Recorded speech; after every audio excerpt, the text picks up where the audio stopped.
tenaga pendidik atau aktivitas sosial atau mahasiswa calon pendidik, itu kan semangatnya harus selalu pagi ya. Kita kan kalau pendidik itu kalau misalnya semangatnya anak-anak 100%, kita sebisa mungkin 150 bahkan 200%. Jadi kakak-kakak, adik-adik ataupun apa, saya panggil kakak-kakak aja ya biar enak ya. Kalau saya bilang semangat pagi, kakak-kakak boleh jawab seperti ini. Pagi, pagi, pagi, jeng, jeng, jeng. Tapi nggak seru kalau saya sendiri yang teriak ya, jadi boleh deh kakak-kakak mengaktifkan audionya terlebih dahulu, biar atmosfer saya, jadi walaupun saya dari Makassar, Kak, kebetulan lagi di Samarinda, ada tugas dari kementerian buat di sini. Jadi boleh diaktifkan audionya yang tidak ada kendala di lokasi masing-masing. Oke, kakak-kakak semuanya, semangat pagi. Pagi, pagi, pagi, jeng, jeng, jeng, jeng, jeng. Banyak, semoga itu ya, walaupun kita berjumpa secara virtual di malam hari, tapi harapannya ini semangatnya tetap pagi ya kakak-kakak. Nah, pertama kali saya dihubungi oleh teman-teman dari Dimensi, saya sempat kaget dengan judul atau tema. Bahkan ketika muncul flyer, saya semakin debar-debar lagi. Berkepribadian pendidik yang hebat. Nah, jujur Kak, kalau itu kan secara kuantitas kita nggak bisa menilai ya, kualitas gitu, itu subjektif. Jadi kalau saya pribadi, tergantung pada bagaimana kita melakukan yang terbaik aja. Nah, seperti yang disampaikan di awal, kalau Kak Uca nanti sharing tentang pribadi ideal seorang pendidik, wow berat nih. Jadi saya coba share pengalaman saya aja pada saat terlibat sebagai tenaga pendidik atau bahkan pengalaman saya sampai saat ini sebagai seorang pendidik juga, tetapi sekarang sudah berada di tingkat universitas. Tapi selepas itu saya tetap menjalankan passion saya untuk terus berbagi kepada guru-guru yang ada di jenjang sekolah, baik itu sekolah dasar, menengah, dan juga adik-adiknya secara langsung. Nah, saya menyinggung sedikit secara teori ya Kak, pasti di sini Bapak Ibu guru atau adik-adik yang memang dalam dunia pendidikan tahu banget tentang ini ya, 4 kompetensi ini sudah dihatam bagi mereka nih, pedagogi, personal, kepribadian, profesional, dan sosial, dan mereka memiliki pengertian masing-masing. Tetapi seperti janji saya lebih ke banyak sharing pengalaman yang saya ketahui untuk menjadi seorang pendidik yang mungkin bisa jadi role model buat kita semua. Nah, tidak menutup kemungkinannya kakak-kakak silakan ya, boleh langsung menginterrupt saya gitu, jadi ada proses komunikasi dalam menjalankan sharing session pada malam hari ini. Saya mengutip sebuah quotes dari William Arthur Ward, itu katanya, the mediocre teacher tells, kalau katanya seorang guru atau pendidik yang biasa aja itu menyampaikan gitu, kalau the good teacher explain, sebagai guru yang baik atau pendidik yang baik itu menjelaskan gitu. The superior teacher itu demonstrate, guru yang hebat atau pendidik yang hebat itu mendemonstrasikan kepada peserta didik.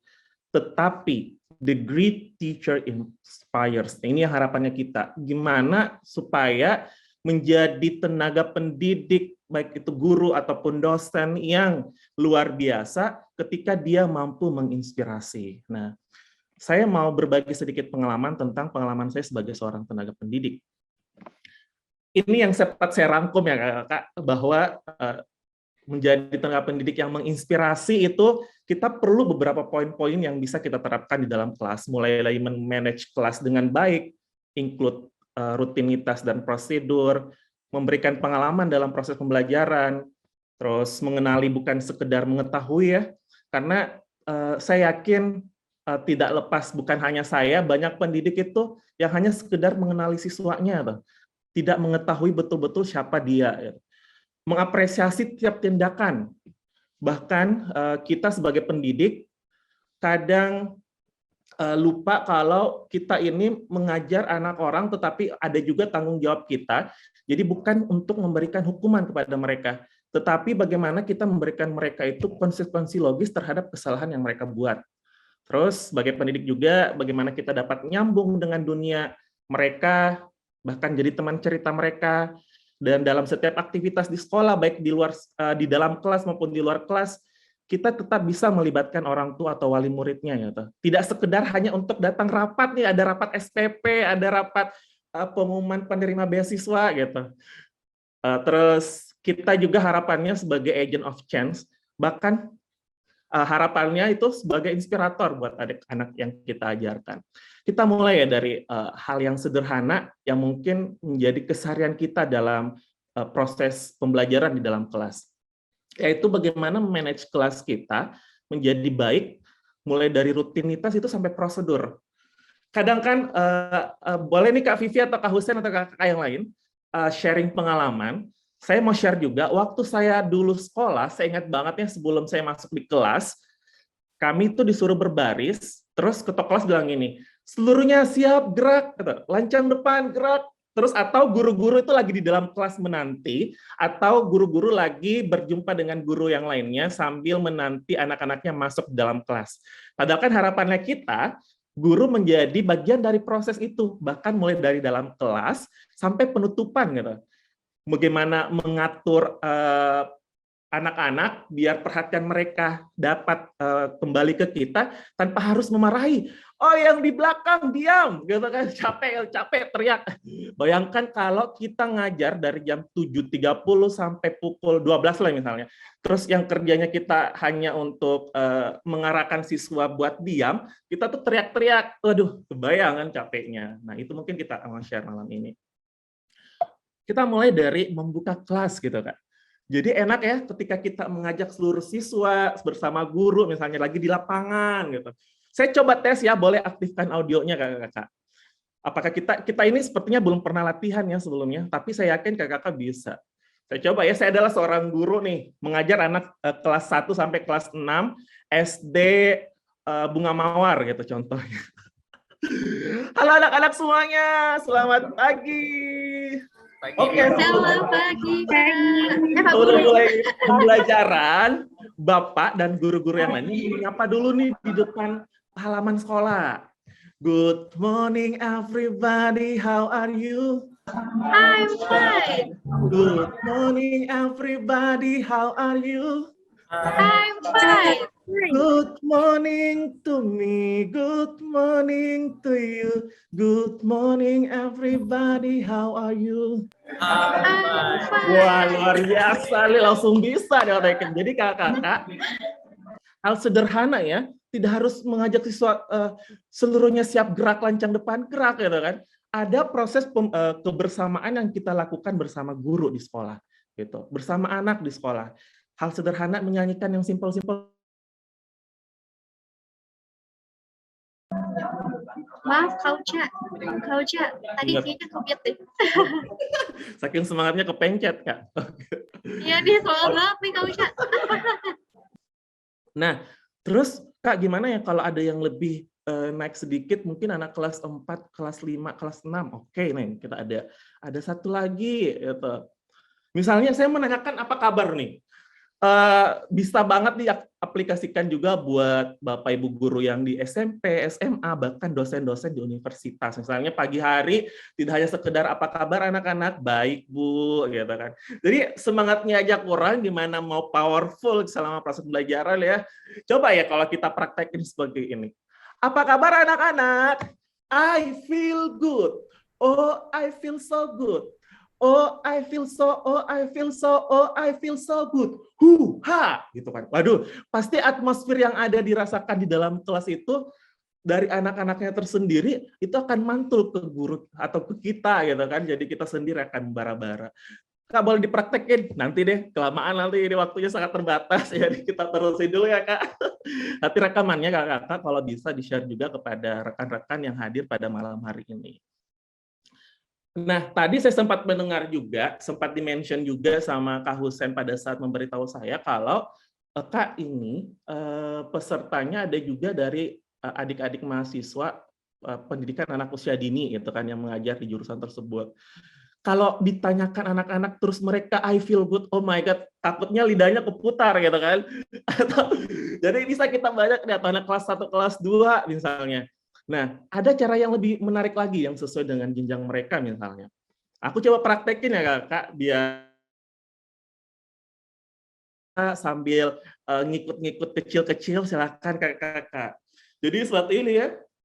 Anak-anak setelah upacara sebelum masuk ke kelas masing-masing, enaknya kita saling menyapa Bapak Ibu guru dulu ya, atau sebelum senam misalnya. Setelah berbaris di depan sekolah, anak-anak itu kita ajak untuk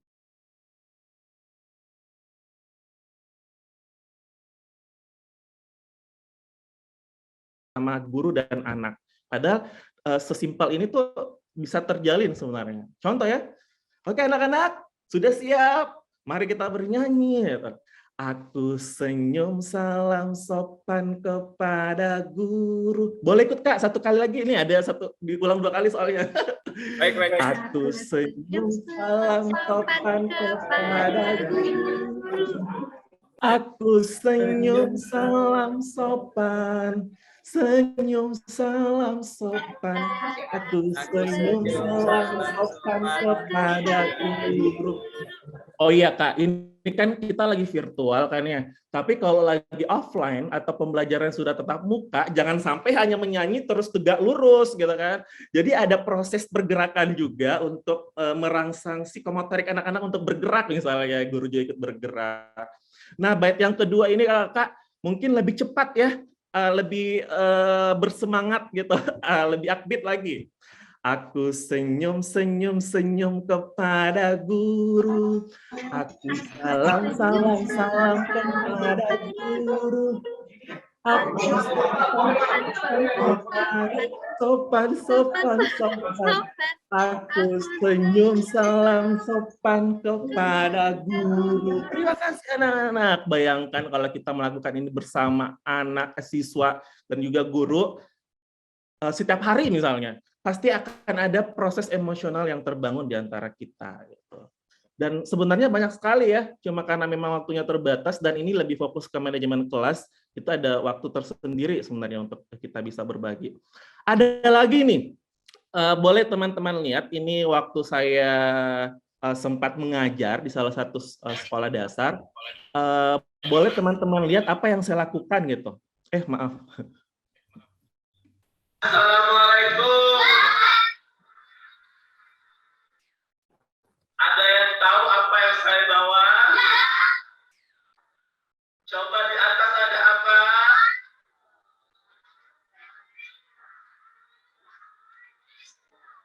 Nah, sederhana tapi ada membangkitkan apresiasi buat sesama gitu. Coba kita bayangkan ketika kita melakukan welcoming sinyal kepada anak-anak sebelum mereka presentasi di depan kelas, atau ada siswa yang mau menjawab pertanyaan nomor 2 misalnya, atau ada siswa yang mau mempresentasikan hasil kelompoknya gitu. Oke anak-anak, kelompok 3 akan tampil, mari kita sambut mereka dengan di atas ada apa? Lampu, kamera, roll, action gitu. Apa yang terjadi teman-teman? Pertama, bagi siswa yang akan mempresentasikan atau yang akan tampil ya, atau menjawab atau maju ke depan, dia itu akan merasa, saya diapresiasi nih, saya dinanti-nantikan oleh teman saya, sehingga saya mendapat penghargaan dari mereka. Terus yang kedua apa manfaatnya? Teman-teman yang lainnya sebagai siswa yang akan menonton atau menyaksikan teman yang akan tampil, dia akan fokus gitu. Seluruh siswa akan fokus kepada dia. Beda rasanya ya kalau misalnya ada siswa yang mau menjawab nomor 3, saya Bu, tidak ada rasa-rasanya gitu kan, hanya maju langsung ke depan gitu. Nah, padahal apalagi anak pendidik dalam usia mungkin anak dini sampai ke jenjang dasar, kayaknya kan mereka itu belajar sambil bermain ya. Apapun proses-proses yang kita lakukan, bagaimana kita masuk ke dunianya mereka gitu. Jadi contoh lagi gitu. Sekarang nih, mari kita sambut Kak Vivi ya yang akan berbagi tentang ceritanya di masa kuliah kemarin. Mari kita sambut Kak Vivi dengan tepuk jet jet jet jet. Nah tapi jangan gurunya aja sendiri, kita ajak semuanya gitu kan. Jet jet jet jet jet jet jet jet. Kebayang euforianya kalau misalnya di dalam kelas ada 20 sampai 30 anak yang menyambut temannya dengan cara seperti itu, pasti suasana kelas semakin hidup gitu. Proses pembelajaran tidak hanya kaku, temannya yang diajak maju ke depan juga merasa dihargai seperti itu. Saya sendiri kalau diajak maju, misalnya dalam training terus tiba-tiba ada musik pada saat saya maju itu rasanya gimana gitu, kayak gemetaran kayak berada di talk show televisi gitu kan ya. Jadi bisa kakak-kakak modifikasi gitu. Saya sempat modifikasi juga lagunya Naik Delman Istimewa gitu pada hari Minggu turut ayah ke peta. Nah itu kan endingnya bisa tuh. Tuk-tik, mari kita sambut Kak Husen dengan suara kaki kuda. Tuk-tik, tak-tik, tuk-tik. Nah jadi banyak sekali ya teman-teman. Ini hanya beberapa contoh saja yang mungkin saya tampilkan. Jadi inilah yang biasa saya sebut dengan sinyal-sinyal untuk menyambut siswa, untuk welcoming sesuatu, supaya proses dalam penangkapan fokus siswa itu lebih mudah juga. Atau juga misalnya yang seperti saya katakan tadi, kalau ada siswa yang kurang fokus di belakang, sudah ada yang mulai ribut, kita kan capek ya kalau berteriak ya. Coba kita lakukan seperti ini. Yang dengarkan suara Bapak tunjuk pintu, ketika anak yang mendengarkan itu menunjuk pintu, sedangkan ada yang siswa lainnya belum menunjuk pintu, itu berarti masih ada siswa yang belum fokus kepada kita kan. Kita tanpa harus teriak ya. Kalau misalnya masih ada yang belum ikut nunjuk, berarti masih ada yang belum fokus. Kita langsung ulangi lagi. Yang mendengarkan suara Bapak tunjuk jam dinding, oh masih ada beberapa anak. Gitu. Yang dengarkan suara Bapak tunjuk papan tulis, wah semua sudah ikut nih. Artinya semua sudah fokus sama kita kan, tanpa harus teriak diam gitu kan. Terus yang terakhir kita bisa mainin itu. Ada humorisnya juga. Yang terakhir, yang dengarkan suara Bapak, silakan tunjuk Bapak yang ganteng sekali gitu. Jadi bisa kita modifikasi tanpa harus teriak sebenarnya. Saya kebayang tuh kasihan ke beberapa guru misalnya harus ambil penghapus papan terus mukul papan tulis sekencang-kencangnya. Pertama kalau bukan papan tulis yang rusak, penghapus yang rusak, tangan gurunya yang merah gitu kan, kasihan. Jadi kita bisa gunakan cara-cara yang sederhana, yang tanpa harus menguras banyak energi, tanpa harus merusak sesuatu, benda ataupun diri kita sendiri. Atau misalnya yang dengarkan suara ibu tepuk 1 kali, wah ada nih yang belum masih ngegosip di belakang misalnya. Yang dengarkan suara ibu tepuk 4 kali, oh sudah ikut semuanya. Yang dengarkan suara ibu tepuk tangan yang meriah, yeay. Oke anak-anak, mari kita lanjutkan kembali ya karena fokusnya sudah kembali ke ibu. Nah itu kan cara-cara yang sederhana untuk grab attention mereka gitu, tanpa harus seperti yang tadi. Apalagi Kak dalam memanage proses dalam manajemen kelas, banyak sekali ya Kak, ini saya sudah sederhanakan. Yang paling penting juga bagaimana kita ada pembiasaan di dalam kelas. Mulai dari rutinitas dan prosedur gitu. Rutinitas adalah hal-hal yang dilakukan setiap hari, dan prosedur itu ya cara melakukan sesuatu. Banyak sekali misalnya rutinitas tadi masuk kelas, maaf ini ada yang tipe-tipe ya karena cepat sekali tadi waktu mengubah posisi tempat duduk, terus prosedur ke toilet misalnya, prosedur datang ke kelas kalau lagi telat, atau ketika siswa membawa materi di depan gitu. Coba kita cari contoh sederhananya. Misalnya, contoh rutinitas pagi. Ketika ini sudah menjadi pembiasaan, siswa sudah akan tahu apa yang harus dia lakukan tanpa menunggu instruksi dari guru misalnya.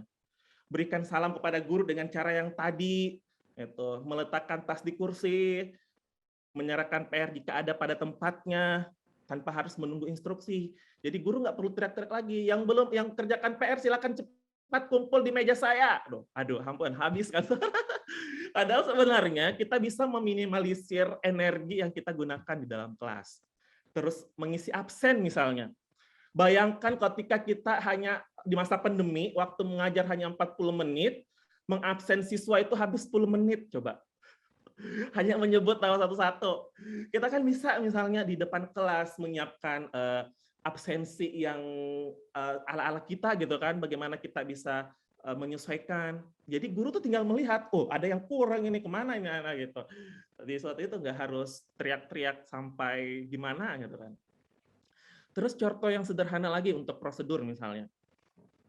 Prosedur ketika mendengar guru bercerita. Nah, siswa sudah tahu nih, ketika saya bilang misalnya, anak-anak Bapak mau bercerita, oh mereka sudah tahu karena kita sudah menjadi pembiasaan tanpa menunggu instruksi apa yang akan mereka lakukan. Siswa untuk membentuk teater, mata melihat ke depan, dan lain sebagainya gitu. Terus misalnya prosedur piket, kan kalau pagi-pagi tuh ya, kita juga kayak berasa piket marah-marah gitu. Misalnya ada anak yang lagi menyapu, yang lain ikut mengganggu. Jadi ketika kita sudah menetapkan di awal, ada kesepakatan bersama siswa kalau ketika ada temannya yang lagi piket, siswa yang lain itu berada di depan kelas dengan membaca buku misalnya atau melakukan apa yang aktivitas lainnya. Jadi atau ke toilet misalnya. Saya pengalaman ini yang saya lakukan juga di masa kecil. Ketika ada teman saya yang ke toilet, 30 detik kemudian saya juga ikut minta izin gitu. Atau 40 detik kemudian ada lagi yang minta izin. Guru yang fokus mengajar mungkin nggak tahu, oh ternyata sudah ada 3 orang dari tadi yang keluar. Bagaimana mengorganisir proses seperti itu? Enaknya ketika kita melakukan ini misalnya. Kita ada prosedur ke toilet. Contoh sederhana ya, kebetulan saya lagi nggak ada benda di sini ya. Ini lagi ada parfum di meja punya orang di sini. Sama ada, ini misalnya saya umpamakan ini adalah kartu toilet untuk laki-laki. Saya hapus background dulu jadi mudah. Ini adalah kartu toilet untuk laki-laki misalnya. Ini perumpamaannya. Ini adalah kartu toilet yang perempuan. Kita tempel di depan kelas gitu. Misalnya si siapa ya peserta di sini misalnya. Widya misalnya. Widya izin ke toilet gitu. Sebelum dia keluar kelas, si Widya itu mengambil kartu toilet yang gambar perempuan gitu. Terus nggak lama kemudian si Tiara mau juga izin, tapi Tiara belum bisa karena kartu toilet perempuan ternyata belum kembali pada tempatnya, jadi belum bisa kemana-mana. Selama kartu toilet itu belum ada pada tempatnya, kamu belum bisa keluar. Kamu harus menunggu temanmu yang ada di luar dulu.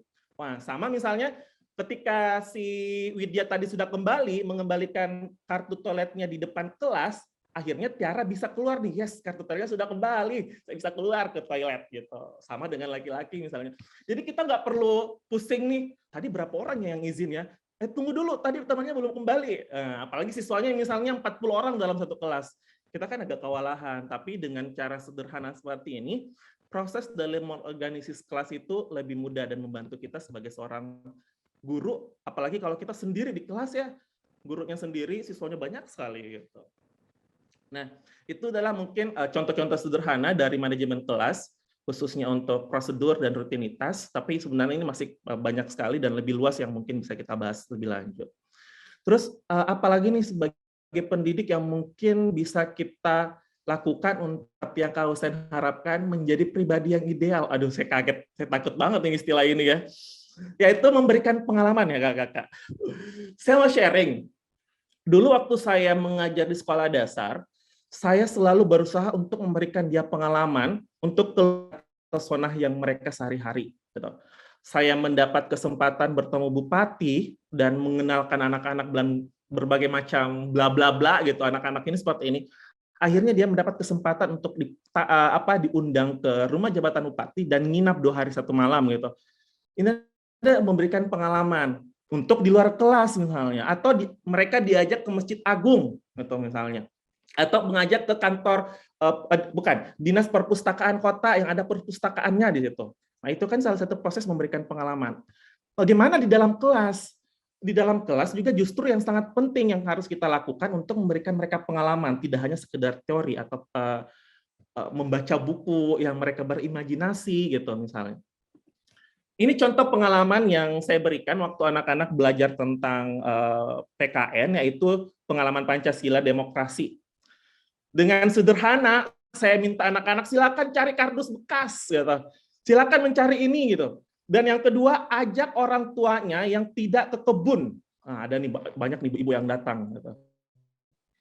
Terus setelah kita belajar secara teori sederhana, kita bagi tugas, ada yang menjadi calon kepala desa, nomor urut 1, nomor urut 2, terus mereka kampanye untuk dicoblos, gitu. Terus mereka, siswa yang lainnya itu, akhirnya sebagai warga yang melakukan proses pemilihan suara atau pencoblosan. Ini kan proses pengalaman yang mungkin bisa kita terapkan. Atau contoh sederhana, gitu. Waktu pembelajaran Bahasa Indonesia, itu ada pembelajaran tentang wawancara sebagai seorang narasumber. Di buku itu kan hanya ada bacaan teks gitu kan. misalnya Ani dan Budi, Ani bertanya misalnya pertanyaannya Budi. Kalau hanya sekedar itu kan anak-anak bisa tuh membaca di mana saja, tetapi di mana penerapannya? Jadi saya ada nih mengubah bentuk kelas, saya jadi misalnya hanya 4 mata gitu kan, ada yang menjadi presenternya, terus kita ajar anak-anak seperti ini loh membuka gitu. Jadi proses wawancaranya tuh real gitu, dan banyak sekali pengalaman-pengalaman yang bisa kita terapkan. Jadi bagaimana memberikan mereka pengalaman gitu, di dalam kelas ataupun di luar kelas.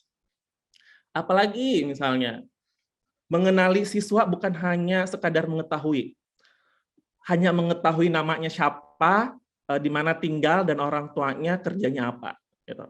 Maaf nih kalau ada yang biasa ini, tetapi saya ya waktu saya sebagai guru, waktu saya pertama kali datang, yang saya lakukan adalah minta data siswa ke kepala sekolah. Gitu. Sampai saya tahu, oh tanggal lahir anak ini seperti ini, tanggal lahirnya kapan, gitu. Rumahnya di dekat ini, segala macam. Sampai-sampai anaknya sendiri nggak tahu waktu itu ini. Ini yang paling pertama saya lakukan waktu itu si Lia. Lia, di rumah kamu ada kue apa? Nggak ada, Pak. Mama saya, bapak saya lagi ke kebun. Gitu. Ada pisang nggak? Kan biasanya di rumah. Nggak ada juga, Pak. Bawa aja air minum. Gitu. Jadi si Lia ini pulang bawa air minum ke sekolah, teman-temannya bingung, kiranya saya lagi haus gitu atau lagi mau cemil. Terus taruh bawa, saya minta laki-lakinya buat taruh meja di depan kelas. Terus si Lia ini ngambil teko bersama gelas-gelasnya ditaruh di meja tersebut. Tapi saya sudah menyiapkan potongan-potongan kertas HVS sederhana yang saya tulis namanya. Terus ada lagi siswa yang lainnya, biar nggak curiga saya minta bawa canteng gitu, lampu minyak itu kan. Terus seluruh anak silakan berkumpul di depan kelas dan Lia di tengah-tengah. Wah, bingung nih kenapa ini Bapak ya mengambil kita. Terus mari kita sama-sama nyanyikan lagu Selamat Ulang Tahun gitu. Nah, si Lia ini masih bengong kan. Terus saya bilang, Lia kamu ulang tahun hari ini. Dia meneteskan air mata karena ini adalah pertama kalinya katanya ulang tahunnya dirayakan bahkan oleh teman-temannya sendiri. Sama halnya ketika ini Cici sama Nadi, ini anak ini beda 3 hari, cuma biar simpelnya saya jadikan 1 hari. Terus saya minta, kebetulan waktu itu hari Ahad, ada warung di dekat rumah itu, jadi saya bilang anak-anak, saya minta tolong sama satu orang anak, belikan Bapak roti ya, 5.000, jadi 5 roti gitu. Saya tumpuk, terus di papan tulis, ada papan tulis buat belajar di rumah, saya tulisin gitu. Nggak lama, saya panggil nih anak yang bersangkutan.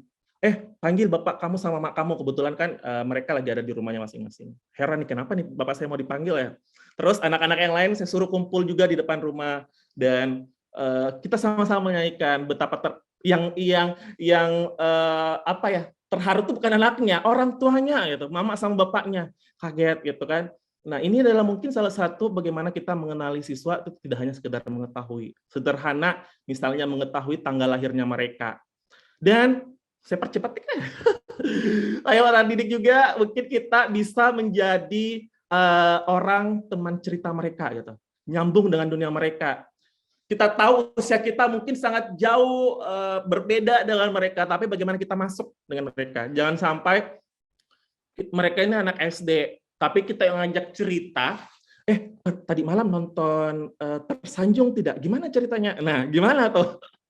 Coba kita masuk sesuai dengan jenjang usianya dan berusaha meminimalisir gangguan-gangguan dari dunia saat ini, misalnya sinetron-sinetron yang mungkin bisa menjadi kontaminasi buat mereka. Kita intervensi dengan cara kita masuk dengan ceritanya kita, misalnya cerita sederhana. Jujur saya bukan pendongeng yang ini ya fasih, saya bukan storyteller gitu. Tetapi saya ingat selalu, wah ada cerita tentang Nabi Yunus gitu, ada tentang Nabi Nuh yang dimakan ikan paus, itu aja yang saya cerita gitu kan, dan itu sesuai dengan dunia mereka dan bisa menjadi salah satu model untuk menarik perhatiannya mereka dan dekat dengan kita misalnya. Jadi banyak sekali. Atau jangan sungkan ketika anak-anak atau siswa itu mengajak kita bermain atau liburan misalnya di sekitar rumah. Contoh sederhana seperti ini panjang sekali, cuma saya potong. Jadi jangan sungkan untuk diajak sama mereka bahwa kita ini sudah tua atau sudah dewasa. Karena begini, ketika kita sudah bisa berada pada dunianya mereka itu tidak lagi merasa ada jarak Pak Guru dengan seorang siswa gitu kan. Nah, ini panjang sebenarnya, kalau saya coba potong. Terus setiap apa yang dilakukan oleh seorang siswa itu, kebaikan apa ataupun tindakan apa, sebaiknya kita mengapresiasi gitu. Tetapi ingat, mengapresiasi itu tidak harus selalu berupa benda. Saya masih ingat ketika ada komunitas, waktu itu saya ikut diajak sama mereka, tapi saya nggak enak mengintervensi di tengah-tengah mereka melaksanakan aktivitasnya. Dia melakukan seperti ini. Oke anak-anak, kakak mau ajar tentang ini. Nanti kalau ada yang bisa menjawab, kakak kasih satu pulpen, kakak kasih buku, kakak kasih hadiah, kakak punya permen gitu. Kebayang kalau misalnya kita melakukan seperti itu, dan di tengah-tengah kita melakukan pembelajaran, benda yang kita tawarkan itu sudah habis misalnya. Ya sudah habis nih saya lihat, nggak usah deh kita jawab, rugi kan kita jawab misalnya. Itulah yang perlu kita hindari. Padahal sebenarnya apresiasi itu banyak sekali yang bisa kita lakukan. Terus yang kedua, ini juga yang biasa kita mungkin lalai. Kita itu cenderung mengapresiasi tindakan atau mengapresiasi siswa yang berkaitan dengan akademik. Kalau ada siswa yang dapat 100, kalau ada dapat nilai yang A atau dapat nilai 80, itu yang mendapat apresiasi. Kita selalu lupa dengan siswa yang mohon maaf ya, tanda petik, nilainya masih 0, nilainya masih rendah, kan enggak apa-apa. Wah, mari kita sama-sama motivasi Jannah misalnya untuk mendapat nilai yang lebih baik lagi dengan tepuk anak hebat gitu. Kamu hebat, aku hebat, semua hebat. Wow, keren. Nah, itu kalau memang kita dalam fokus akademik. Tapi jangan salah, segala tindakan itu patut diapresiasi. Misalnya kita sebagai guru, sebagai observer melihat bahwa tadi si A itu paling cepat datang. Oh, si B tadi saya lihat memungut sampah. Nah, di dalam kelas biar siswa-siswa yang lain termotivasi, kita langsung nih.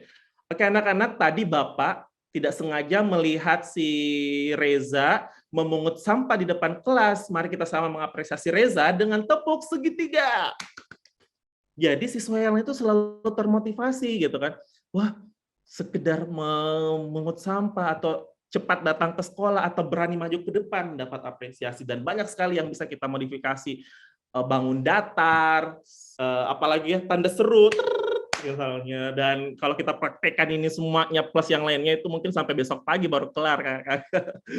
Jadi saya percepat sedikit. Tetapi di samping daripada apresiasi, kita selalu lalai juga tentang ini.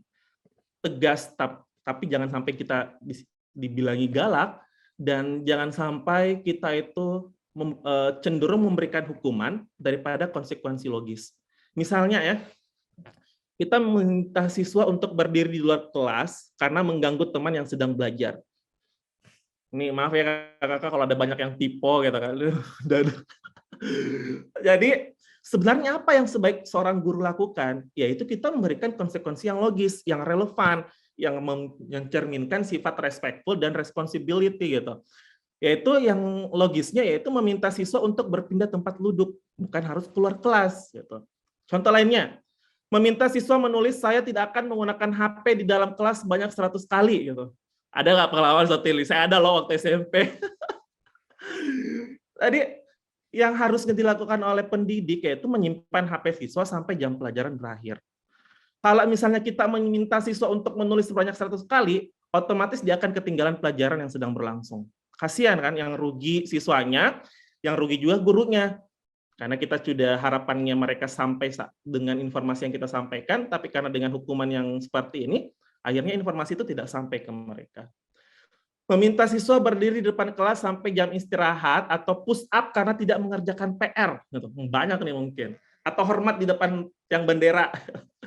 Padahal sebenarnya yang logisnya adalah ya meminta siswa untuk tidak ikut jam istirahat karena harus menyelesaikan PR, atau jam pulangnya yang harus lebih lambat daripada teman-teman yang lain karena harus menyelesaikan PR-nya terlebih dahulu. Tapi yang pesan saya teman-teman, ketika kita sudah tahu nih ada siswa yang tidak mengerjakan PR apa segala macam, ingat pertama kita respect, terus memberikan konsekuensi yang relevan, tapi jangan lupa responsibility. Karena kita sudah tahu kepada siswa itu sulit nih, ada kesulitan yang mereka dihadapi. Kita sebagai tenaga pendidik yang punya peran untuk mendampingi. Kita dampingi mereka kerjakan PR, tapi tetap dia yang menulis misalnya. Kita tanya, kenapa nak gitu misalnya. Walaupun mungkin awalnya memang agak sulit, tapi kita sudah menjadi pembiasaan, itu tidak akan ini lagi. Dan siswa itu akan tidak cenderung untuk tidak akan melakukan kesalahan karena konsekuensi yang mereka miliki seperti ini gitu. Kenapa konsekuensi logis? Pertama, minim ceramah. Kita nggak perlu teriak-teriak tuh Kak. Terus tidak bertujuan untuk menyakiti anak-anak. Dan konsisten, sifatnya konsisten. Jadi ketika anak sudah tahu kesalahannya, mereka itu akan tahu apa konsekuensi yang harus mereka terima. Ini tadi relevan, berkaitan dengan kesalahan. No surprise karena dia sudah tahu dari awal kan konsekuensinya. Fokus kepada solusi, Kakak. Dan menghargai, kita respect kepada siswa sebagai manusia dan tidak mempermalukan dia, gitu kan. Inilah yang paling penting kita lakukan sebagai seorang pendidik di depan anak-anak. Nah, ini nih yang selanjutnya yang mungkin pendidik pelibatan orang tua. Saya paling senang ketika mengajak selalu orang tua ke sekolah. Saya ada namanya evaluasi perkembangan peserta didik. Awalnya itu orang tua bingung, apa ini yang mau dia kan dipanggil sama Pak Uca. Mereka taunya itu aja itu. Tidak apa-apa, kita datang itu bukan menawarkan akan ada beasiswa, berapa SPP yang harus dibayar, berapa tunggakan orang tua. Itu yang kenapa muncul ketakutan orang tua untuk hadir di sekolah. Coba ketika kita panggil ke sekolah, Bapak Ibu, hari ini saya akan melaporkan apa yang sudah kami lakukan di dalam kelas. Ini sekeliling Bapak Ibu adalah hasil-hasil karya dari anak-anak Bapak Ibu selama di sekolah. Ini adalah tulisan, boleh dicari itu tulisan anak-anaknya masing-masing karena memiliki nama gitu. Oh ya Bapak Ibu, saya akan menyampaikan secara individu, saya akan panggil satu persatu. Oh ya Bapak Ibu, anaknya di sekolah seperti ini mungkin masih butuh pendampingan, khususnya pembelajaran matematika. Jadi enak, kedatangan orang tua itu justru menantikan proses ini, bukan menantikan, aduh rapat SPP lagi, malas, nanti kita disinggung nih karena belum bayar 3 bulan misalnya. Kan kasihan, bayangkan ya. Siswa saya nggak banyak, tapi orang tuanya yang hadir bapak sama ibu. Apalagi, jadi jangan berpacu pelibatan orang tua itu pada saat rapat. Libatkan mereka dalam proses pembelajaran. Misalnya, saya ajak orang tua untuk jadi guru. Walaupun bukan mengajar matematika, bukan mengajar fisik, bahasa Indonesia, ajarkan apa ke sehariannya mereka. Contoh, ini adalah ibu yang berbaju warna hijau, itu ibunya Pep. Apa yang dilakukan pada saat itu? Dia sharing tentang cara memetik kopi, gitu, ala ibu itu. Terus si bapak yang baju merah ini, bapaknya si Fajar, Reli, kita panggilnya Bapak Reli, dia itu mengajarkan tentang itu ada cara menembak ikan, istilahnya memang agak horor ya menembak ikan, tapi itu diperbolehkan karena tidak merusak ekosistem sungai. Dan itu yang diajarkan kepada anak, dia sharing tentang pengalamannya. Terus pada saat kita sedang mengajar di dalam kelas, nggak apa-apa kita ajak ke guru-gurunya, kita ajak orang tuanya di kelas. Ini saya sangat senang ketika seorang tua diajak oleh guru ke sekolah sebagai siswa. Jadi kita tahu, oh ini loh yang dilakukan anak-anak saya di sekolah gitu. Oh seperti ini pembelajaran. Pelibatan orang tua itu jangan hanya sekedar rapat. Takut sekali kita ya kalau rapat nih, kalau istilah rapat sudah nih buyar, mungkin setengahnya aja yang hadir. Nah, kakak-kakak, sebagai pendidik, mungkin ini adalah salah satu tantangan juga ya, yang mungkin secara langsung atau tidak langsung kita temukan di lapangan. Kita diharapkan itu sebagai agen perubahan di lokasi. Jadi saya mau cerita sedikit pengalaman, waktu saya mengajar di sekolah tersebut, di lokasi tersebut itu nggak ada SMP, kakak-kakak. Jadi anak-anak yang sudah tamat, boleh saya katakan dari 14 tahun sekolah itu berdiri, sekarang ini alhamdulillah karena bangunannya sebelum saya datang, 2 tahun sebelum saya datang ternyata bangunannya sudah direnovasi. Sebelumnya itu katanya hanya papan yang disusun-susun gitu. Nah, karena tidak adanya SMP, anak-anak itu yang lanjut ke jenjang lebih tinggi, SMP deh minimal ya, karena habis SD kan SMP. Dari 14 tahun sekolah itu berdiri, boleh dikata hanya 2 orang yang melanjutkan, dan itu hanya putus sampai tamat SMP karena harus keluar desa. 3 minggu saya mengajar, di awal-awal itu ada seorang anak ini kelihatan nggak ya yang saya tunjuk ini, namanya Susantri. Dia punya kembaran di kelas 6. Dia ini lebih dulu lulus, sedangkan kembarannya sempat tidak naik kelas karena dia ikut neneknya ke kampung yang lain sehingga harus ketinggalan pelajaran dan tidak dinaikkan. Nah, si saudaranya ini sering ngintip di jendela sekolah. Terus karena dia harus membersamai kembarnya ya. Nah, saking lamanya dia ngintip, ada kurang lebih seminggu lebih, saya kasihan, jadi saya ajak aja masuk. Ci, saya panggilnya, Ci, kalau misalnya kamu mau ikut belajar sama Bapak, silakan masuk ke kelas.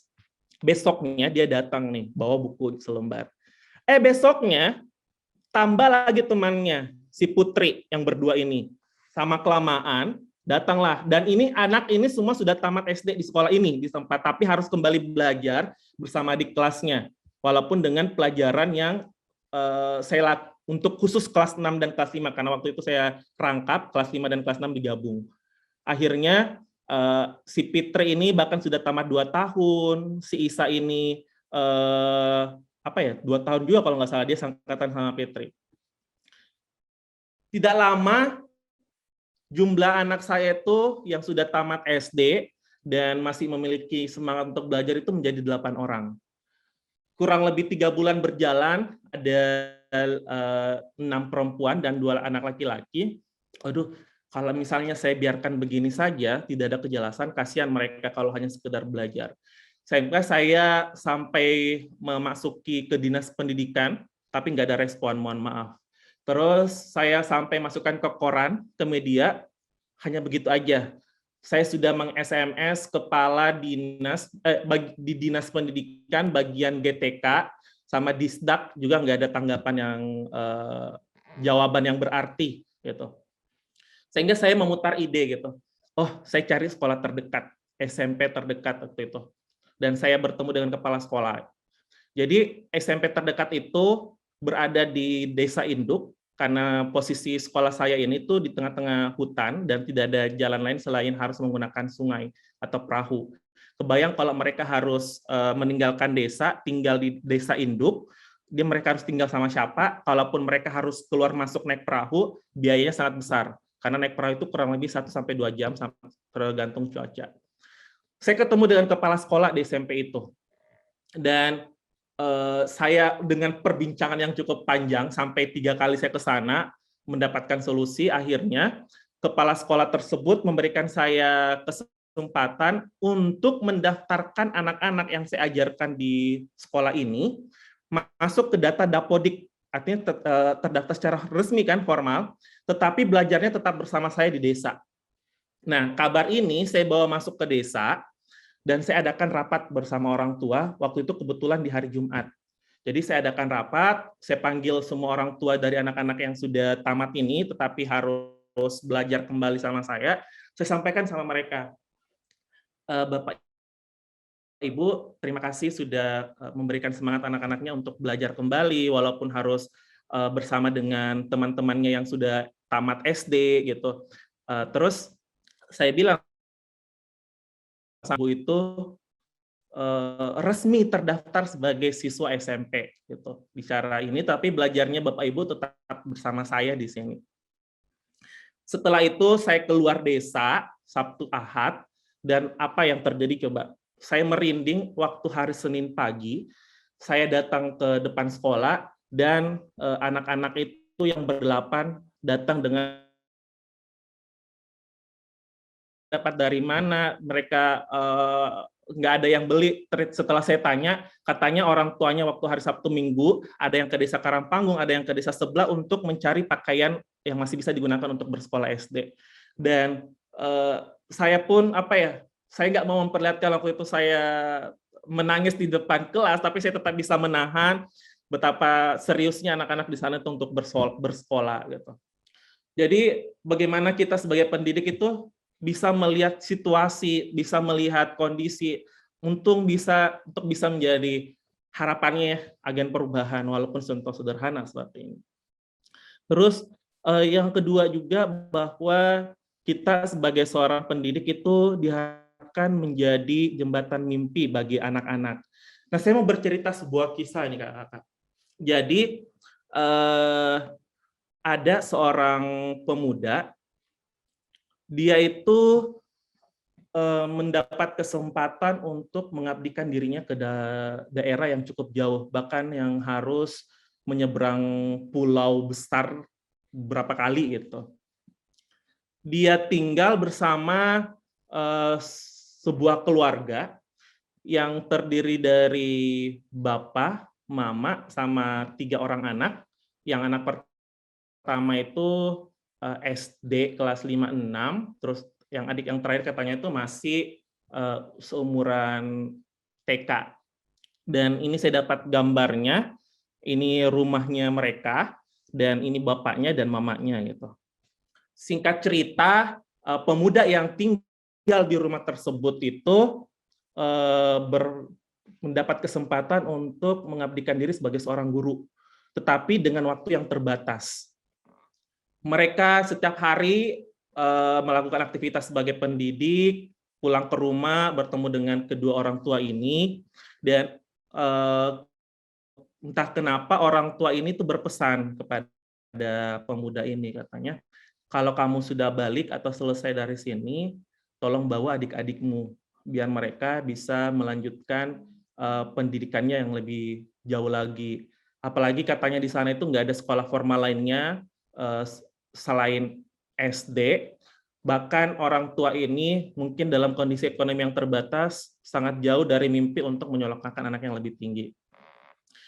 Mendengar cerita dari kedua orang tua ini, pemuda tersebut awalnya merasa berat gitu, sehingga belum mampu memenuhi permintaan kedua orang tua angkat ini, dan dia itu harus kembali ke daerah asalnya tanpa memenuhi permintaan.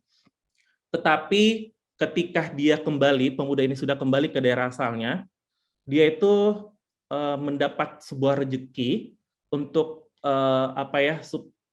secara ekonomi itu sudah jelas dan sudah stabil gitu kan, sehingga pemuda ini memberi kabar kepada kedua orang tua angkatnya pada saat itu untuk berani membawa anak ini meraih cita-cita yang mereka impikan.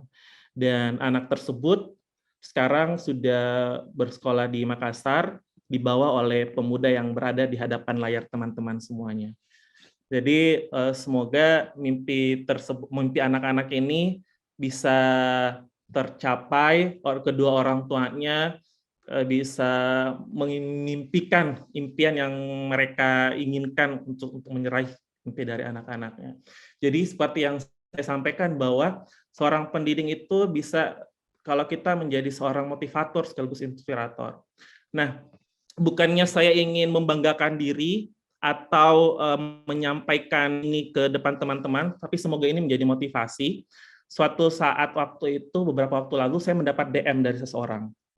Pesannya seperti ini, Assalamualaikum Kak Uca, perkenalkan saya Nur Habila, salah satu relawan mengajar yang berkunjung ke Dusun Sri Pengantin, adalah tempat saya mengabdi kemarin.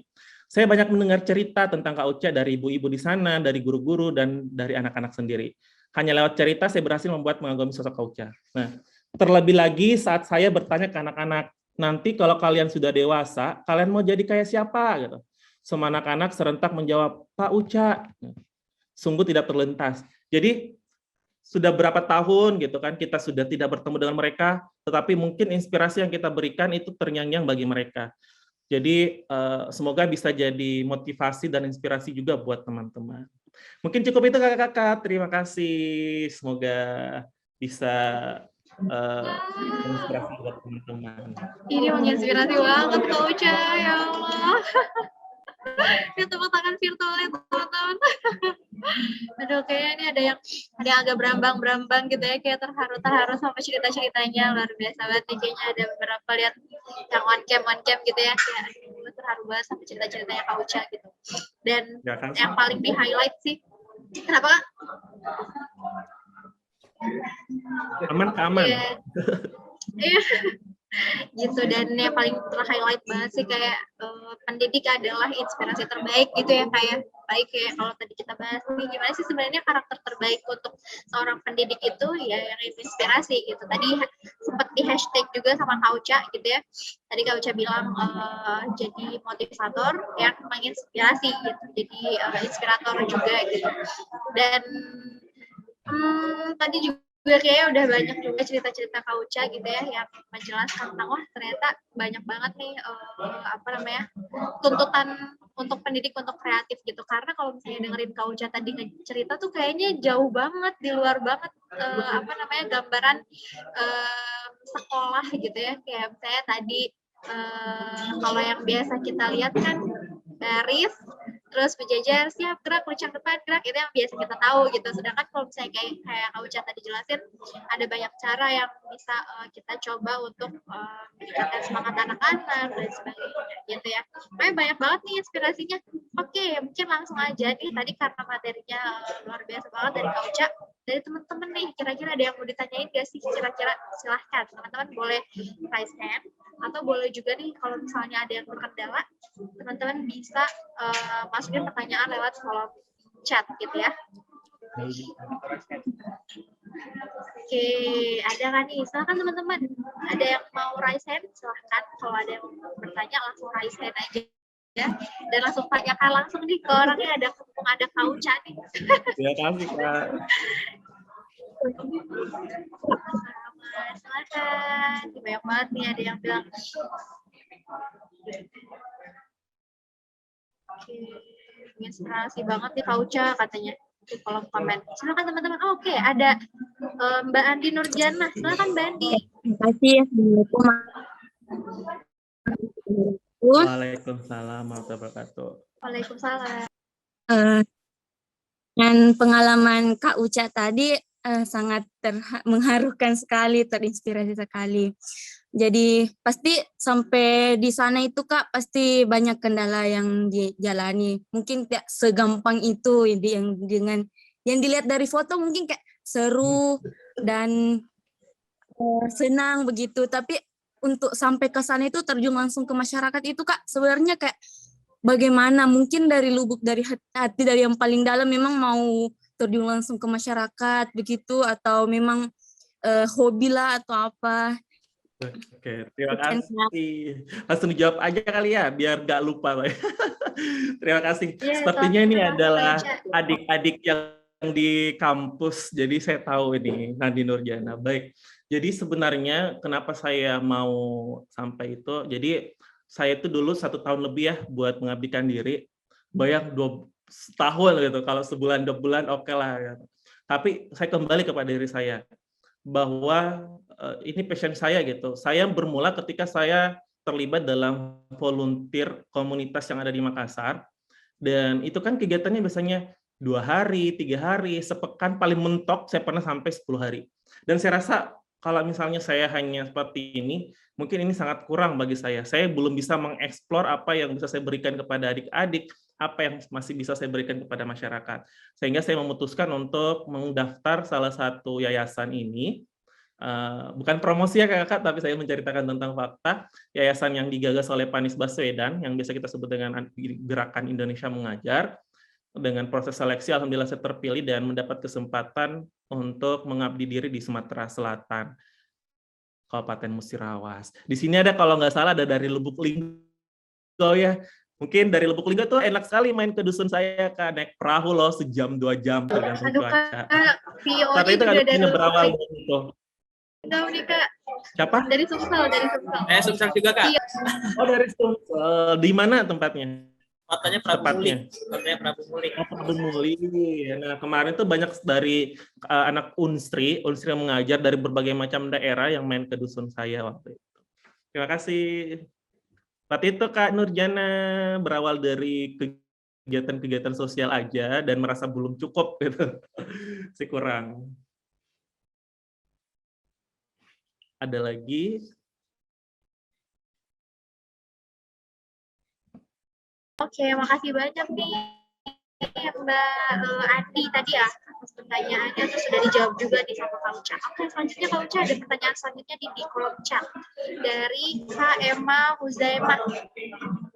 Oke. Kak mau tanya dong, cara mendidik anak yang suka mengarang cerita yang nggak sesuai dengan kenyataan, gimana tuh Kak? Jadi sebenarnya begini Kak, jangan sampai karakter anak itu sesudah seperti itu, tetapi kita malah membelokkan. Cuma harapannya adalah karakter anak yang dimiliki kita yang meluruskan gitu, bukan dipindahkan atau dialihkan ke yang lain. Jadi misalnya ketika ada anak yang suka mengarang gitu, arahkan dia untuk membuat cerita dalam bentuk tulis gitu. Bukan berarti kita cop jangan mengarang cerita gitu kan, kasihan. Kalau misal sekarang ya dalam literasi membaca itu kita menerapkan 5 jenjang kemahiran. Ada anak dengan perlu intervensi, jenjang kemahiran dasar, cakap, terampil, dan yang terakhir itu perlu ruang kreasi. Nah, mungkin anak-anak yang sudah mampu untuk bercerita dengan cerita yang dia miliki, mampu mengarang cerita, berarti ini anak itu perlu ruang kreasi gitu. Kita fasilitasi mereka, bukan berarti melarang mereka. Jadi fasilitasi mereka dengan cara yang lebih positif lagi, ya minta mereka untuk membuat cerita gitu dalam bentuk tulisan. Bisa jadi karangannya diikut lombakan gitu misalnya. Seperti itu Kak, mungkin itu sederhananya dari kakak-kakak yang lain boleh banget untuk menambahkan gitu. Terus ada lagi nih ya, bagaimana cara mengatasi anak yang hyperaktif di kelas. Nah, saya sering sekali mendapatkan anak seperti ini. Tetapi ketika saya jadikan dia sebagai bodyguard saya, dalam tanda petik, jadi saya berikan dia beban, saya berikan dia pekerjaan dalam tanda petik, bukan pekerjaan seperti apa ya. Kamu jadi pendamping Bapak ya, gitu misalnya. Dia itu merasa, jadi anak-anak jujur ya, anak-anak yang suka usil atau hyperaktif, seyoknya itu mereka karena butuh perhatian sebenarnya. Butuh untuk mau selalu diperhatikan oleh gurunya. Gitu. Ketika kita memberikan dia peran, kamu sebagai bodyguard Bapak ya, dampingi Bapak gitu. Nanti kalau misalnya Bapak ke ruang guru, bantuin Bapak, kamu duduk di samping Bapak misalnya. Nah, anak-anak yang hyperaktif ini akan berusaha menjaga peran yang dia dapatkan dari seorang guru. Terus yang kedua, ini bukan hanya bagi anak yang hyperaktif, kan ada kadang anak yang cukup dominan dalam pembelajaran. Tetapi kita mampu memanage kelas, mengkondisikan dengan metode pembelajaran yang kita berikan. Saya biasa menggunakan, kalau ini istirahat cukup berat ya, literatur circle, ada talk and talk gitu. Jadi anak yang mendapatkan peran, dia hanya bisa melakukan sesuai dengan peran yang dia dapatkan. Contoh pada saat literatur circle, kita sudah bagikan mereka peran, dia hanya berperan sebagai discussion leader, dan ada yang berperan sebagai passenger gitu, yang menyampaikan pesan. Jadi bagi anak yang cukup dominan dan anak yang cukup pasif, berikan dia beban yang merangsang mereka untuk dia yang harus bicara gitu. Dan anak yang dominan itu bukan giliran saya untuk bicara karena sudah dibagi sama guru tugas-tugasnya. Jadi memudahkan kita untuk memanage seperti itu Kak. Jadi bagaimana perannya kita aja untuk sebagai fasilitator, observer yang ada di dalam kelas. Terima kasih. Ada lagi nih, saya lagi nih, chat banyak juga, banget jadi nih Kak. Banyak banget di kolom chat. Bagaimana cara kakak menghadapi dan mengatasi siswa yang bandel dan tidak memindahkan perintah kita? Misalnya dia diarahkan untuk menulis di depan tulis, tapi anaknya tidak bereaksi, tidak mengiyakan. Nah, kita jangan selalu, mungkin ya, ini saya pribadi, tidak memaksakan anak ketika mereka itu tidak mengindahkan. Misalnya kita sudah mengajak dia dengan cara kita 2-3 kali, tapi dia tidak mau. Mungkin karena memang dia tidak, pertama, kurang percaya diri, apa segala macam. Tapi kita bisa datang bersampingan dengan dia untuk mencari, bisa jadi ya, dia karena malu, kita yang bawa di sampingnya dia. Misalnya kita yang datang bawa selembar kertas. Kalau ditulis di sini aja gimana, gitu misalnya. Nanti Bapak yang tulis di papan tulis. Gitu. Mungkin bisa jadi dia malu kan di depan kelasnya. Atau kita yang datang di samping dia, si anak ini, dan rangkul dia untuk sama-sama menulis papan tulis. Ini yang mungkin kita selalu kelupaan ya, hanya selalu menyalahkan seorang siswa tidak mau, tapi dengan cara kita yang kurang tepat juga, hanya sekedar memerintah, tidak ada pendampingan. Kalau anak yang bandel, saya yakin bukan karena banyak sekali ya, tidak lepas dari kelas 1 aja, sampai kelas 6 pun banyak sekali yang bandel. Tetapi ketika kita mampu mengontrol dia, kita bisa jadikan dia merasa teman dari kita, dia itu akan menjalankan perannya. Misalnya dia sebagai pendamping kita, tolong ya kamu yang nanti jemput temanmu untuk naik ke papan tulis gitu dengan cara Bapak misalnya. Kamu nanti yang mimpin doa di dalam kelas sebelum pembelajaran berakhir. Jadi ketika ada peran yang dia dapatkan, dia itu akan berusaha menjaga peran itu, apalagi peran dari guru misalnya yang diberikan. Berarti mungkin Kak Srinelli Agustina. Kalau boleh tahu ini jurusan apa ya Kak di UIN Alauddin gitu?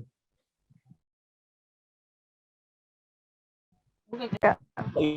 Iya, pantas kayak kenal namanya nggak asing. Iya, Kak, semester lalu diajar. Terima kasih sudah hadir. Kok bisa ya ketemu sama teman-teman dari Dimensi gitu kan? Oke, sobat itu ya Kakak, terima kasih banyak pertanyaannya. Saya jadi refleksi sendiri dengan masa lalu saya waktu mengajar di sekolah biasa. Terima kasih juga jawabannya, Kak. Iya. Oke, luar biasa banget. Kayaknya udah pada kenal juga ya sama Kak Ucan ya. Oke, makasih banyak teman-teman yang udah bertanya dan beberapa pertanyaan. Maaf banget sih karena belum bisa semuanya terjawab gitu ya. Dan mungkin Kak Ucan boleh tahu nggak sih Instagramnya apa? Mungkin teman-teman yang belum sempat bertanya bisa tanya lewat DM. Oh iya. Oke, sebelum saya mengakhiri, saya ingin menyampaikan sesuatu atau sedikit tentang cerita. Jadi teman-teman kita harus tahu bahwa dan menekankan pada diri kita sendiri bahwa semua anak itu juara. Jangan sampai kita hanya melihat dari sisi akademiknya, tinggi matematika, tinggi ininya. Bisa jadi ada anak yang juara dalam menggambar. Kita lalai itu. Sehingga yang kita anggap itu adalah siswa yang ranking 1, 2, 3 misalnya. Padahal masing-masing anak itu punya potensi di bidangnya masing-masing. Punya skillnya masing-masing. Kenapa tidak kita berikan mereka juara bukan dengan istilah ranking 1. Wah, si Vivi juara seni budaya di kelas gitu. Si Husen juara pendidikan agama Islam gitu. Jadi anak-anak itu termotivasi untuk mengembangkan potensi yang dia miliki masing-masing misalnya. Jadi dia tidak saya nggak bakal juara karena bukan ranking 1 sampai ranking 10 gitu. Padahal anak-anak itu dia akan punya passion masing-masing. Contoh ya, ada anak yang mungkin tidak terlalu jago di akademik, tetapi ketika pelajaran PJOK, penjas, dia yang paling semangat. Itu justru anak-anak yang ranking 1, 2, sampai 5, atau bahkan 10, yang sangat loyo kalau disuruh lari, apa segala macam. Justru anak-anak yang seperti ini yang perlu kita apresiasi. Dan teman-teman, apalagi ini masih muda-muda ya, masih banyak kesempatan untuk mengabdikan diri di bidang pendidikan misalnya. Saya sendiri berpesan seperti ini. Jadi saya cerita sedikit ya Kakak. Jadi waktu saya balik dari mengabdi Indonesia mengajar, saya itu mendaftar sebagai CPNS, alhamdulillah sebagai dosen. Saya daftar, sebelum tes pertama saya mengabari ke dusun, ke tempat saya mengabdi, saya miss call kan. Anak-anak miss call, pada saat mereka dapat sinyal, dia miss call saya, terus saya telepon balik, saya mengabari, oh iya doakan kakak ya, kakak mau ujian, mau daftar PNS gitu. Warga-warga tuh hanya tahu PNS saja, mereka nggak tahu istilah dosen, nggak tahu istilah apa gitu kan, perguruan tinggi apalagi misalnya. Terus ternyata di balik itu, setelah mereka warga tahu, bayangin coba, sebelum saya tes, satu dusun, baik anak-anak, nenek-nenek, bahkan katanya seluruh warga yang ada di desa itu berkumpul di rumah saya, yang tempat saya tinggal tadi, yang ada gambarnya, untuk mengadakan yasinan doa bersama mendoakan saya. Dan alhamdulillah itulah mungkin yang bawa saya rezeki untuk bisa keterima sebagai dosen di kampus, dan itu juga yang membawa saya untuk berani menjemput mereka bersekolah di Makassar. Dan pesan saya apa, teman-teman? Bahwa yakinlah, ketika kita melakukan sesuatu di luar karir kita dan itu bermanfaat bagi banyak orang, niscaya Tuhan dan seluruh semesta alam akan memudahkan karir utama kita serta membantu mewujudkan cita-kita. Dan mungkin itu yang saya rasakan sampai saat ini. Terima kasih. Jadi kalau yang Instagram tanya tadi, saya panjang banget ya pembukaannya. Ini ada yang dibawa kakak UCMSN. Terima kasih Kak. Sama-sama, makasih banyak Kak Uca. Closing statement-nya juga mengharukan banget ya, kayaknya banyak banget insight dari malam hari ini. Oke, mungkin itu ya tadi dari sharing-sharing dari Kak Uca, makasih banyak, dan teman-teman semua juga terima kasih banyak karena udah stay sampai hari ini, sampai pukul 21.00 pas banget gitu. Oke, mungkin langsung aja akan ada kenang-kenangan dari teman-teman di Dimensi Tubuh. Bisa dibuka. Oke, aduh Kak Uca, makasih banget ya Kak Uca, aduh, luar biasa banget nih materinya. Oke, ini dia ada sertifikat. Oke, terima kasih banyak Kak Uca, semoga bermanfaat. Materinya juga terima kasih banyak, ilmu-ilmunya yang kita dapat, gitu ya. Semoga bermanfaat juga buat teman-teman peserta semuanya. Mungkin itu aja. Terima kasih sekali lagi kepada Kak Uca yang udah mau juga menyempatkan hadir dan sharing sama teman-teman Dimensi Tubuh. Terima kasih banyak Kak Uca dan teman-teman, terima kasih banyak. Saya mau menyapa nih, ada nggak ya di sini yang dari Kalimantan Timur, khususnya Samarinda? Nah, kebetulan saya di Samarinda ini sebulan, jadi makanya tuh ada mahasiswa saya tahu tuh, saya sibuk nggak bisa ngajar gitu. secara Zoom. Iya, selama sebulan saya sudah masuk minggu ke-3 ini, jadi masih ada 2 pekan lagi di sini. Jadi teman-teman yang ada di Samarinda boleh ya kita berjumpa-jumpa. Saya ini nih sama di Kak Uca. Wah, seru banget nih. Terus, begitu dari Semarang harus ke Kalimantan nih. Aduh, jauh banget. Tapi teman-teman yang ada di Sumatera Selatan, insya Allah saya akan ke Sumsel, khususnya di Musirawas atau Linggau bulan 2. Terus ini yang dari Palopo ternyata ada ya, nenek saya tuh dari Palopo, jadi kalau Lebaran saya main ke Palopo gitu. Iya, Kak. Banyak promosi. Terima kasih ya Kak. Makasih banyak Kak Uca. Oh ya Kak Uca, izin buat dokumentasi ya. Oh iya, saya ganti. Ayo teman-teman. Saya lagi pinjam ruangan kantor, jadi Berapa duaan? Oke. Oke, yuk teman-teman semua yang bisa on cam dulu, kita dokumentasi ini bareng sama Kak Uca.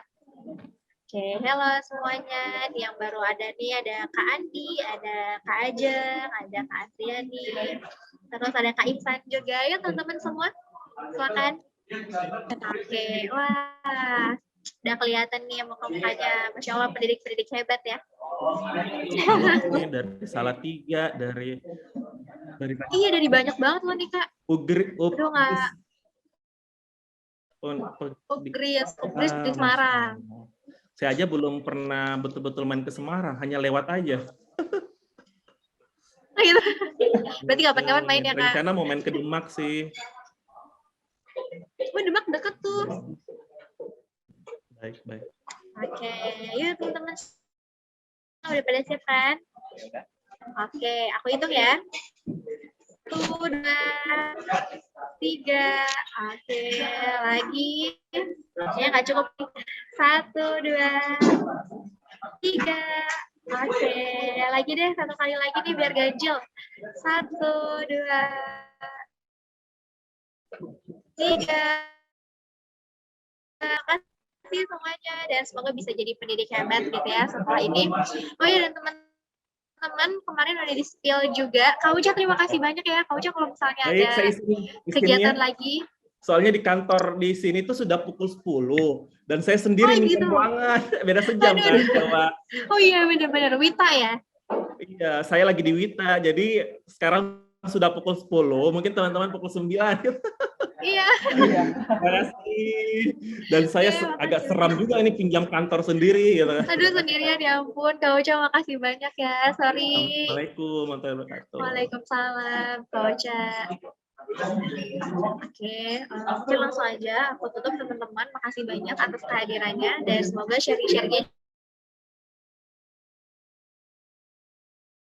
juga bisa bermanfaat buat teman-teman semua. Dan jangan lupa juga teman-teman bisa IG dari dimensitubuh.id @dimensitubuh.id, kecil semua hurufnya gitu ya. Dan teman-teman kemarin udah di-spill juga sama Kak Husen, ada Kak Muna juga, kita di sini akan ada membership. Jadi nanti teman-teman stay tune aja buat teman-teman yang pengen bergabung dengan Dimensi Tumbuh. Kita bakal banyak kegiatan-kegiatan selanjutnya. Terima kasih banyak. Sekian dari aku tutup. Wassalamualaikum warahmatullahi wabarakatuh. Terima kasih banyak teman-teman. Selamat malam, selamat istirahat. Waalaikumsalam Kak. Sampai bertemu kembali. Ya. Selamat sampai bertemu kembali, Kak Syakal. Ini pensi tubuhnya. Jangan lupa di follow ya. Sudah dong. Generasi hebat. Mantap. Di pensi tubuh nih Instagramnya nih. Makasih. Terima kasih Kandi. Semuanya Kak Ajeng. Semuanya makasih ya. Oke, Kak Isan sama-sama. Makasih juga semuanya.